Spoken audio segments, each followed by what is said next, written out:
जय हिंद दोस्तों। मेरा नाम बाबा रामदास और आप देख रहे हैं मेरा यूट्यूब चैनल दद्दा की खरी खरी।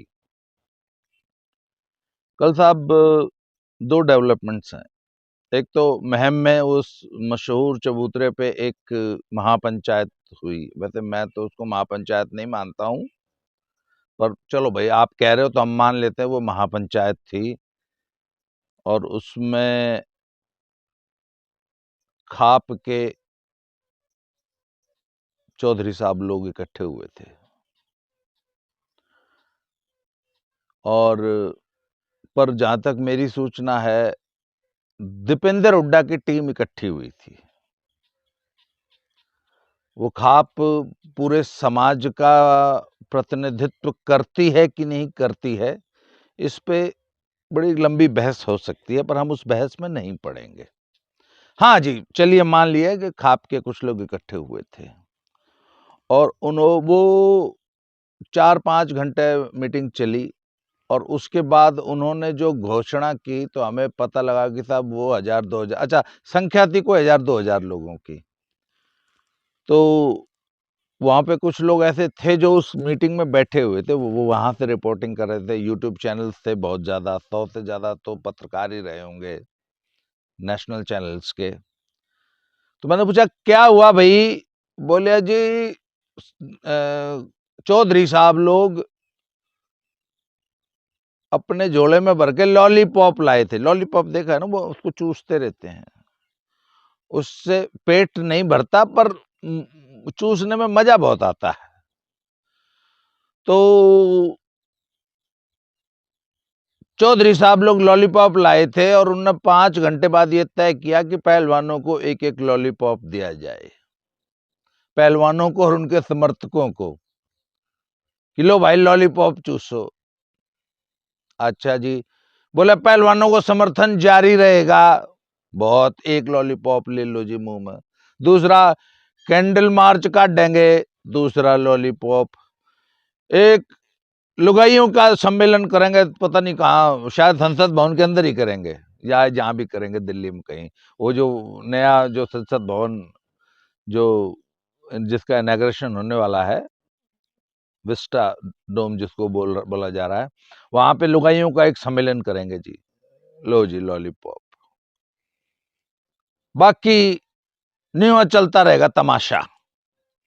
सो it was a political exercise. और जैसा कि मैं हमेशा कहता हूं कि पहलवानों के किसी समर्थक को फैक्ट से, लॉजिकल थिंकिंग से, लॉजिकल बात करने से कोई मतलब नहीं है। उनको तो सिर्फ एक प्रलाप करना है, हमारी बहना का शोषण हो गया, हमें न्याय चाहिए, इसलिए ये लॉलीपॉप चूस लो तुम। भाई मैं तो ये मान रहा था कि 21 तारीख के बाद, आज 22 तारीख न, चलो 4 लाख नहीं तो 2 लाख ट्रैक्टर और 10-12 लाख आदमी तो दिल्ली ने घेर लेंगे। दिल्ली घेरने की भी बहुत बातें हो रही हैं। वैसे दुनिया का सबसे आसान तरीका सभी समस्याओं को हल करने का यह है कि दिल्ली घेर लो। एक भाई तो न्यू कह रहा था दिल्ली का पानी बंद कर देंगे, दूध बंद कर देंगे, सब्जी बंद कर देंगे। अच्छा भाई, वो भी करके देख लिए। तो सवाल ये है कि 1000-2000 लोगों की भीड़ इकट्ठी करके सड़कों पे जाम लगा के हैं, और आप 1000-2000, 5000, 10,000 का बाहुबल दिखा के आप अपनी मनमर्जी का कोई काम करा लेंगे। ये जो सोच है ना, ये ये बड़ी हास्यास्पद है। खैर साहब, तो कुल मिला के खाप पंचायत में पहलवानों को लॉलीपॉप दे दिया गया है। कल गर्मी थी सब, जहां पे मेरे यहाँ आश्रम में जो टेम्परेचर बता रहा था वो 45 डिग्री बता रहा था मैक्सिमम। तो 45 डिग्री में इन नेताओं ने हमारे बेचारे भोले भाले सीधे साधे इन अनपढ़ पहलवानों को वहां जंतर मंतर पे सूखने के लिए छोड़ रखा है, और अभी कितने दिन सूखना है इसकी कोई और छोर ही पता नहीं चल रहा भाई। ये तो न्यू सूखते रहेंगे बेचारे। और मैंने एक बार पहले भी कहा था कि इनको बेवकूफ बना के धरने पे बैठा दिया गया और कमान इनके हाथ से ले ली है। और जब से ये कमान, पहले तो कमान थी दीपेंद्र हुड्डा की टीम के हाथ में, हरियाणा कांग्रेस के हाथ में, अब आ गई है खाप पंचायत के हाथ में। और भाई खाप का तो आपको मालूम है घुटना बहुत तगड़ा है। उन पहलवानों की गोडा के गर्दन पे उन्होंने गोडा टेक दिया है कि भाई हमको इन्वॉल्व नहीं करना था, अब हमको इन्वॉल्व कर लिया तो अब तो हमारी मर्जी से उठोगे। तो खाप को भी तो अब अपनी इज्जत पगड़ी बचाने के लिए कोई सेफ पैसेज चाहिए कि आखिर ये धरना खत्म कर दें तो किस मुद्दे पे कर दें। उधर अच्छा, मुद्दा क्या है भाई? एफआईआर हो गई, कायदन तो उसी दिन उसी क्षण उठ जाना चाहिए था पहलवानों को, पर उस वक्त बोला कि नहीं अभी तो मजा ही नहीं आया, अभी तो जो हमारा पॉलिटिकल मोटिव था इस तमाशे का वो तो हासिल ही नहीं हुआ, इसलिए बैठे रहो। वहां पे गलती कर दी पहलवानों ने कि जब तक गिरफ्तारी नहीं होती तब तक नहीं उठेंगे। अरे भैया, गिरफ्तारी का एक प्रोसेस होता है। हमारे देश में कानून काम करता है और कानून के काम करने का एक तरीका है। इन अनपढ़ पहलवानों को और इनके समर्थकों को तो कुछ मालूम नहीं था, पर एक दो चार आदमी थे ना, नरेंद्र हुड्डा जैसे सुप्रीम कोर्ट के वकील थे ना, उनको तो पता था कि कानून कैसे काम करेगा। रातों रात ऐसे गिरफ्तारी नहीं हो जाएगी, गिरफ्तार करने के लिए भी कोई आधार चाहिए, कोई एविडेंस चाहिए, कोई एक चार्जशीट चाहिए, कुछ चाहिए आधार। वो है ही नहीं आधार, कैसे गिरफ्तारी हो जाएगी? इनको बेचारों को बोला नहीं, जब तक गिरफ्तारी नहीं होगी तब तक बैठे रहो। क्यों? क्योंकि उनका पॉलिटिकल जो मोटिव है वो इससे सजता है कि ये तमाशा जंतर मंतर पे या दिल्ली की सड़कों पे या हरियाणा के बॉर्डर्स पे चलता रहे। जितना लंबा चलेगा उनका पॉलिटिकल हित वहां से सिद्ध होता है। अच्छा, इधर दिल्ली पुलिस क्या कर रही है साहब? भाई एफआईआर लॉन्च हुए लगभग 25, 26, 27 दिन होने वाले हैं। तो जहां तक मैंने सूचनाएं जुटाई हैं, अभी जैसे मैं आपको बताऊं कि ये 17 से 20 तक पटियाला और बालगढ़ सोनीपत में एक ट्रायल हुई, जिसमें कैडेट्स और अंडर 23 की एशियन चैंपियनशिप के लिए टीम सेलेक्ट हुई, और वो एक तरह से मिनी नेशनल हो गया, क्योंकि जो एडॉक कमेटी बनाई है आईओए ने, उन्होंने ओपन कर दिया कि जो मर्जी लड़ लो। और बजरंग पुनिया जी, फॉर योर काइंड इंफॉर्मेशन, उसमें भी 1050 रुपए एंट्री फीस ली गई है। आपने एक बार कहा था ना कि ब्रजभूषण जब नंदिनी नगर में ओपन रैंकिंग टूर्नामेंट कराता है तो 1050 रुपए फीस लेता है। वो पैसा कहाँ जाता है? रतन टाटा जी, इसकी भी जांच करियो माड़ी सी। और साहब एडॉक कमेटी ने भी वो 1050 रुपए एंट्री फीस ली है। वो एंट्री फीस इनफैक्ट कुछ प्रशासनिक खर्चे प्लस अनावश्यक जो नॉन सीरियस पार्टिसिपेशन हो जाता है उसको रोकने के लिए एक तरीका है। मैंने कहा शायद आपको तो पता नहीं होगा, है? वो एक बैल होता है ना कोल्हू वाला, जिसके आंख पे पट्टी बांध देते हैं, उसको चलाते रहते हैं। तो आप तो हो अनपढ़, पढ़ाई लिखाई से आपका कोई मतलब नहीं है, इसलिए आपको मैंने कहा बता दूं कि 1050 रुपए की एंट्री फीस इन्होंने भी ली थी, एडॉक कमेटी ने जो भी ट्रायल कराए हैं। खैर, तो 1700 खिलाड़ी तो पटियाला में आए थे और 800,000 बालगढ़ में भी आए होंगे। और दिल्ली पुलिस की दो टीम्स, दो नहीं, हाँ, दिल्ली पुलिस की एक टीम पटियाला और एक बालगढ़ थी। उस टीम में 4 तो इंस्पेक्टर रैंक के ऑफिसर थे, बाकी अन्य रीडर्स और उनका हेल्पिंग स्टाफ जो था वो अलग था। और कम से कम 20-25 दिल्ली पुलिस वाले पटियाला में 4 दिन रहे और 20-25 रहे बालगढ़ में, और वहां आने वाले हर उस खिलाड़ी का बयान लिया गया है जो पिछले 10 सालों में जिसने कभी कोई नेशनल लड़ी है या कभी कैंप में रहा है। क्यों? क्योंकि कंप्लेनेंट्स ने जो कंप्लेंट्स की हैं उसमें ये बताया गया है कि ओपन स्टेडियम में, पोडियम पे, नेशनल कैंप्स में प्रैक्टिस करते हुए, मेडल पहनाते हुए, हजारों लोगों की भीड़ में अध्यक्ष जी जो हैं वो छेड़खानी करते थे। जब ये आरोप मैंने सुने, मैंने कहा यार ये तो किम जोंग हो गया भाई। पहले बोले 1000 के साथ छेड़खानी कर गया भाई। तो मैंने कहा यार ये तो वाकई शिलाजीत का ब्रांड एम्बेसडर तो हमारे अध्यक्ष जी को ही होना चाहिए। है? शिलाजीत के पराठे खाता होगा, पक्की बात है। नहीं तो 67-68 साल का आदमी 1000, अरे बाप रे बाप। फिर आरोप ये लगाए गए कि साहब मेडल पर हथियार भी छेड़ दिया करता था छोरियान।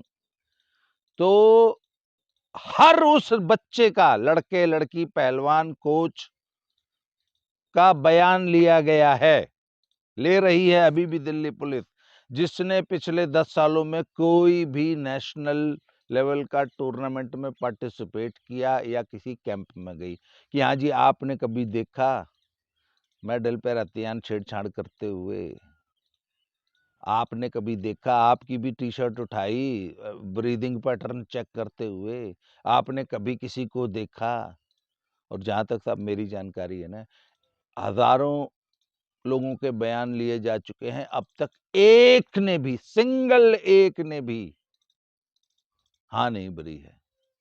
सबने एक स्वर में कहा है कि सारे आरोप पूरी तरह झूठे हैं।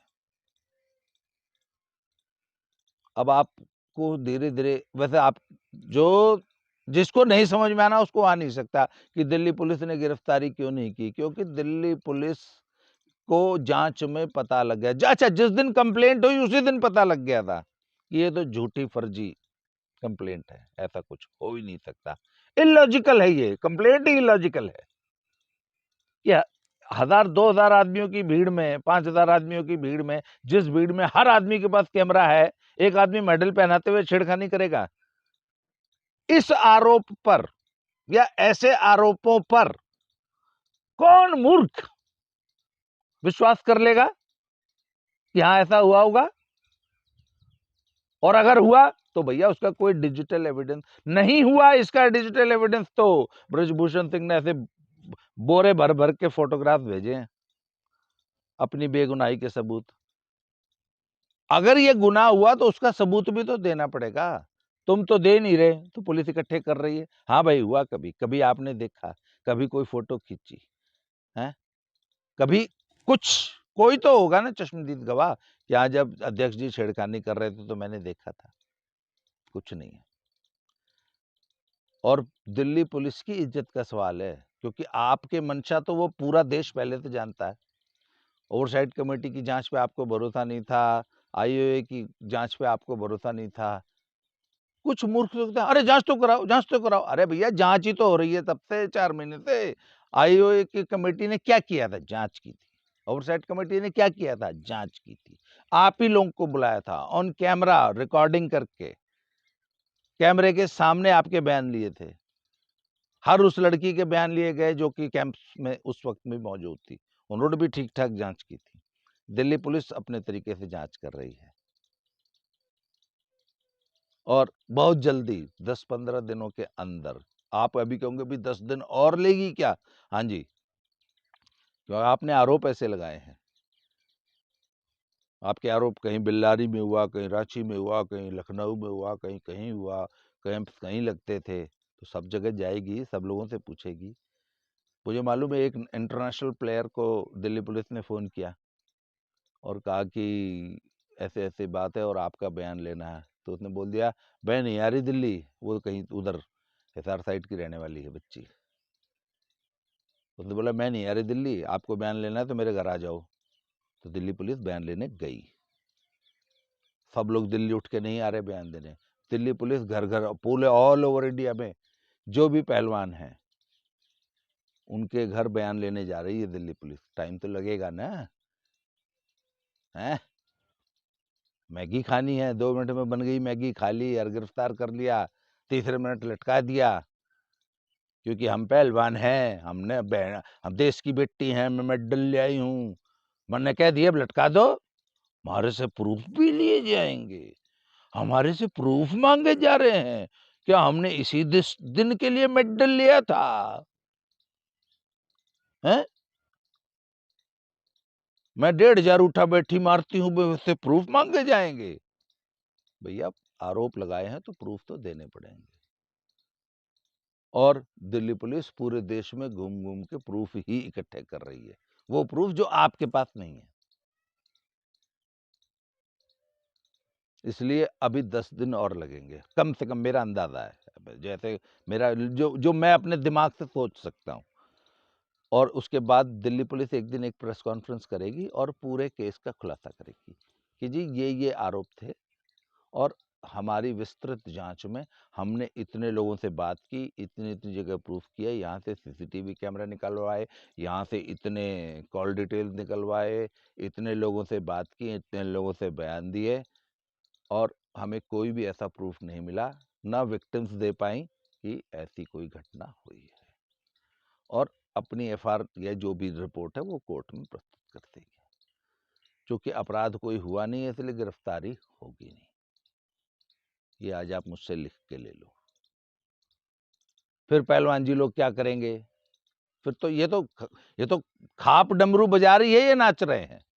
फिर इनको उठा के अब चलो भाई हरियाणा की सड़कों पे, तब तक तमाशा करते रहो जब तक हरियाणा का चुनाव नहीं हो जाता। ये सिंपल पॉलिटिक्स है इस पूरे प्रकरण में। अब हमारे ये पहलवान जी लोग पहलवानी छोड़ के इन राजनेताओं की कठपुतली, इनके प्यादे क्यों बन गए, ये तो भैया यही बता सकते हैं। पर मुझे ऐसा लगता है कि इनको ये बताया ही नहीं गया था कि हम तुमको किस किस दलदल में कूदा रहे हैं, और ये कूद गए। इनको तो कूदने के बाद मालूम चला कि अरे बाप रे ये तो दलदल है, पर अब तो कूद गए भाई। और एक तीसरी, कल दूसरी एक नई डेवलपमेंट हुई कि ये एक झुनझुना बहुत दिनों से बजा रहे थे धरना जीवी, narco test, narco test, narco test.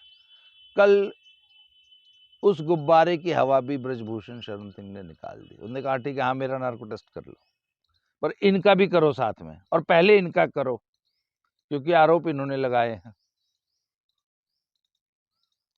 Vinesh, Bajrang और साक्षी मलिक का भी नार्को टेस्ट करो, मेरा कर लो। सिर्फ मेरा मेरा नहीं होगा, होगा इनका भी, पता तो लगे देश को कौन झूठ बोल रहा है। पर मैं आपको बता दूं, नार्को टेस्ट पहली बात तो कोर्ट में एडमिसिबल नहीं होता। वो कोर्ट में उसके बल पर वो कोई एविडेंस नहीं माना जाता। नार्को टेस्ट की रिपोर्ट से आपको सजा नहीं हो जाएगी, या केस के फैसला देने में नार्को टेस्ट का कोई महत्व नहीं है। वो सिर्फ एक औजार है इन्वेस्टिगेशन का, एक टूल है इन्वेस्टिगेशन का, कि पुलिस के पास 100 तरीके होते हैं किसी भी केस को इन्वेस्टिगेट करने के और सच्चाई की तह में जाने के। 101वां नार्को टेस्ट है। तो जब पहले जो 100 तरीके हैं जब वो एग्जॉस्ट हो जाएंगे, और उसके बावजूद जब पुलिस को कोई शक रह जाएगा, पुलिस का केस पुख्ता नहीं होगा, अगर उनको लगता है, तो उन्होंने कहा चलो जी नार्को टेस्ट भी कर लेते हैं। पर पहले ही नार्को टेस्ट कर लिया जाए ऐसा नहीं होता है। जैसे कोई बीमारी होती है तो पहले ही पेट पकड़ के चीर नहीं देता ना डॉक्टर, पहले कोशिश करता है दवाइयों से ठीक हो जाए, और लाइफस्टाइल चेंजेस से ठीक हो जाए, कुछ करके उसके बाद बहुत मजबूरी होगी तो सर्जरी करेंगे। तो narco test is like surgery, वो पहले ही स्टेज में नहीं होगी। और ब्रजभूषण सिंह ने कह दिया कि हाँ भैया आ जाओ करा लो। अब आप कौन सा झुंझुना बजाओगे? उन्होंने कहा ब्रजभूषण सिंह नार्को टेस्ट से भाग रहे हैं। अरे ब्रजभूषण सिंह को पहले दिन से मालूम था कि ये नार्को टेस्ट एक झुंझुना है, जो कि अपने मूर्ख समर्थकों को वो झुंझुना बजा के बहलाया जा रहा है। उन्होंने हवा निकाल दी कल नार्को टेस्ट की आपकी। ठीक है, अब आ जाओ। अब वो रोज अब रोज ब्रजभूषण सिंह बोलेगा, अरे भाई करा लो ना नार्को टेस्ट, अरे भाई पहलवानों कहाँ भाग रहे हो, आओ यार चलो नार्को टेस्ट कराएं। आप आओगे नहीं। अच्छा, ब्रजभूषण सिंह ने इतने छाती ठोक के पता है क्यों नार्को टेस्ट की बात की? क्योंकि उसको तो मालूम है ना कि मैं सच बोल रहा हूँ, झूठ तो ये बोल रहे हैं। ब्रजभूषण सिंह के पास तो आपकी कंप्लेंट की कॉपी है ना, आपने जो जो कंप्लेंट्स की हैं। और एक बात और बता दूं, ब्रजभूषण शरण सिंह कोई सड़क छाप आदमी तो है नहीं। अरे भैया, वो हमेशा 100-200 फोटोग्राफर्स, 1000-2000 आदमियों की भीड़ और 100, 10, 20, 50 सुरक्षा कर्मियों के साथ चलने वाला आदमी है। वो किस दिन कहाँ गया, किस पॉलिटिकल रैली में भाग लिया, किस दिन यात्रा की, ये सारा का सारा record, authentic official record, digital evidence, audio, video, photographs और उनके साथ चलने वाली पुलिस, जो सुरक्षा बल है, उसकी डिटेल्स। क्योंकि सुरक्षा बल ऐसे ही तो नहीं घूमता ना, उनके पास अगर जेड क्लास सिक्योरिटी है तो उसमें एक पुलिस डिटेल, शायद 18 पुलिस कर्मियों का एक दल उनके साथ 24 घंटे रहता है। जब वो निकलते हैं अपने घर से, वहां से लेकर और वापस घर तक आने तक, तो जब वो पुलिस बल अपने बैरक से निकलता है ना, तो रोजनामचे में रवानगी दर्ज करता है, जो है ना, वो जो एक रजिस्टर होता है उस पर कहीं, मतलब अपनी बैरक से निकले अपने हेडक्वार्टर से तो कहाँ गए, इसका एक रजिस्टर मेंटेन होता है। तो ब्रजभूषण सिंह आज से 5 साल पहले किस तारीख को कितने बजे कहाँ थे, सबसे ऑथेंटिक प्रूफ तो वो रजिस्टर है। तो आप कोई भी आरोप लगाएंगे ना, तो वो रजिस्टर गवाही दे देगा कि उस दिन ब्रजभूषण सिंह घटनास्थल पे थे कि नहीं थे, और आपके सारा आरोप उसी में झूठे पाए गए। मैं ये समर्थकों के लिए बता दूं, जो आप धूल में लट चला रहे हैं ना समर्थक, तो भैया धीरे धीरे ये केस अपने लॉजिकल कंक्लूजन की तरफ बढ़ रहा है, और पहलवानों की मंशा भी समझ में आ रही है। जहाँ तक मेरी जानकारी है, इनको जो है शायद कांग्रेस पार्टी से हरियाणा में विधानसभा चुनाव लड़ने के लिए टिकट का आश्वासन दे दिया होगा किसी ने। इनको ये तो पता है कि हमारा रेसलिंग का कैरियर तो खत्म हो चुका है, नए नए बच्चे आ गए हैं गर्दन पे गोड्डा टेकने के लिए। और जब मैं ये वीडियोस बना रहा हूँ ना, तो मेरे पास भी सूचना का भंडार है। आपको मालूम है, मेरे पास रोज 20, 25, 50 फोन आते हैं। मतलब फोन सुन सुन के मैं परेशान हो गया हूँ। एक तो मैंने अपने चैनल पे ही वीडियोस में अपने फ़ोन नंबर बता दिए, तो 50 तो पहलवानों ने मुझे फ़ोन किए हैं, जो तुम्हारे साथ, इन धरना जीवियों के साथ रात दिन रहे हैं ना। उन्होंने एक एक पोल पट्टी बताई है। आपका तो पूरा कच्चा चिट्टा, पूरा इतिहास मेरे पास है, और उनका सबका खुलासा करूंगा। बस मैं भी उस दिन का इंतजार कर रहा हूँ जिस दिन दिल्ली पुलिस अपनी रिपोर्ट सबमिट करते। दिल्ली पुलिस अपना काम फिनिश कर दे, असली पोल खोल अभियान तो तब शुरू होगा। फिलहाल नार्को टेस्ट कराइए, और जो खाप पंचायत ने लॉलीपॉप दिया है उसको ऐसे चूसिए, चुभलाइए। हम लोग अगले वीडियो में फिर से मिलते हैं। आज के लिए इतना ही। बहुत बहुत धन्यवाद। Thank you very much.